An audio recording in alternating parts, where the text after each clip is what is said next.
So I want to shout out Dr. David Berg for this recipe. Was his wife actually, and he was a guy I started looking up before I found out I was diabetic. Looking at his videos, what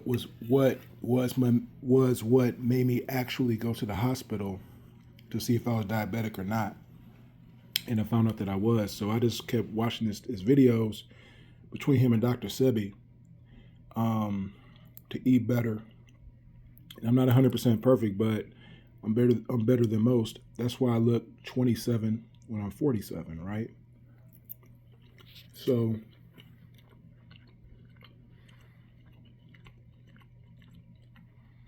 I do mine differently. So when I used to make regular lasagna, I would just layer the noodles, and then the cheese and the meat and the sauce is cooked together, and then I hit a layer of cheese on it, and then layer two, layer three. The top layer, I would do the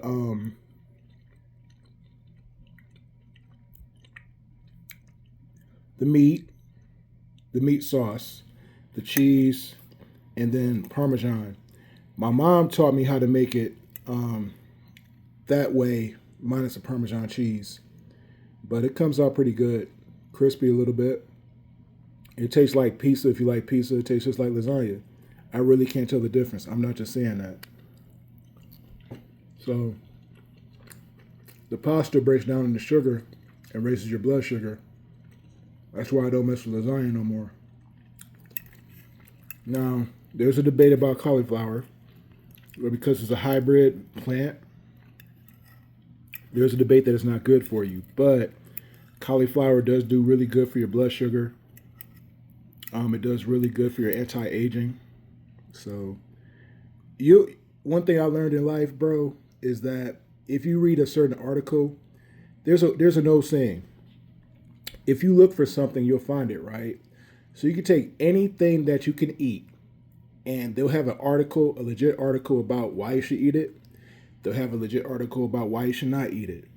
I tell people all the time, if you want me to eat a certain way, that means that you're paying for my food. But I would say do what's best for you to make you digest better, to release toxins better. And we're not going to eat and talk about toxins and how to get rid of them while I'm eating, but you guys know what I'm talking about. But yeah, that's that. And I can murk this whole thing because of the health benefits. So I prefer grass-fed ground beef, organic grass-fed ground beef. I prefer organic cheeses. Now, how I made the noodles was you take the easiest thing to do is go to Walmart and get the cauliflower rice because it's already chopped up for you. Or you could chop up your own cauliflower to about 2 or 3 cups. Remember what I said earlier. You take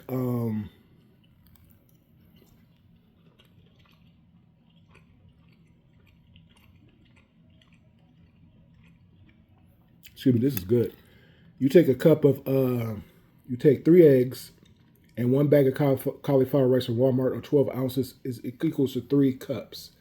Every 4 ounces of cauliflower equals a cup.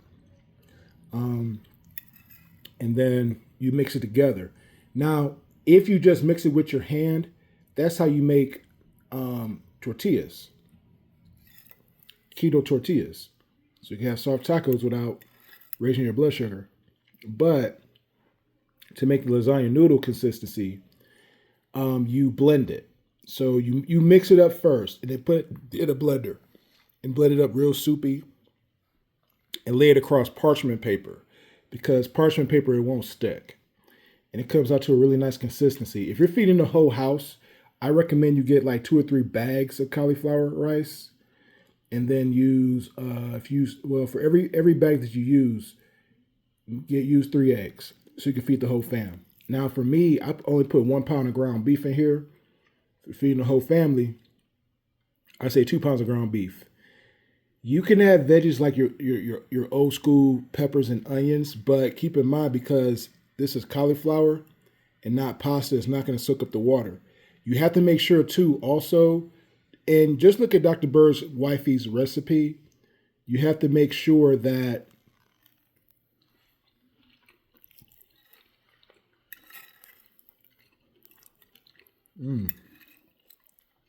this is good, girl.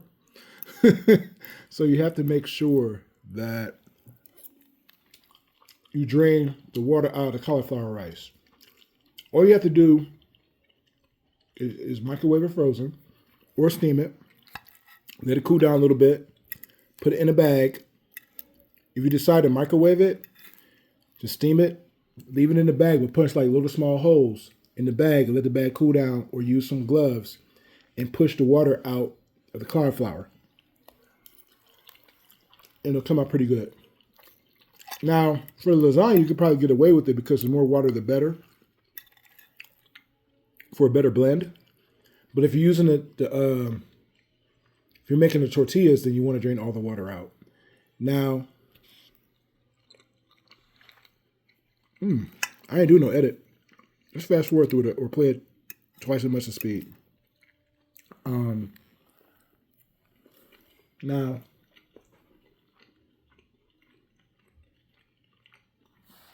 some people like the 3-layer lasagna. This is only 2 layers. All I care about is going to my stomach. But you can use any kind of cheese you want. I like feta cheese. Whatever floats your boat. Some people like the cheddar mixed with mozzarella. I like the Italian blend from Walmart. Preferably organic cheese, but hey, in my opinion, organic is subjective depending on how it's packaged and processed.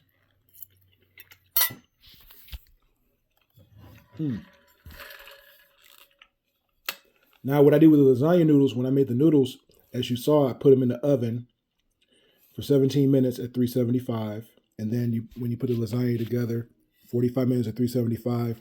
That allows a crispy top without it being burnt, and it cooks evenly and thoroughly. It's not raw anyway, but it puts all the flavors together.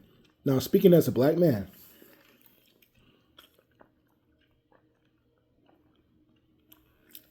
I added a little bit of salt, but I did not add Lowry's. I used Himalayan salt, and I did not season my meat because the spaghetti sauce takes care of all of that. The spaghetti sauce that I got. I'm not getting paid for anybody to say this, but I use Rao's, R-A-O, apostrophe S, but you see it in the beginning of the video. That's that. Let me go and eat my food. I love y'all.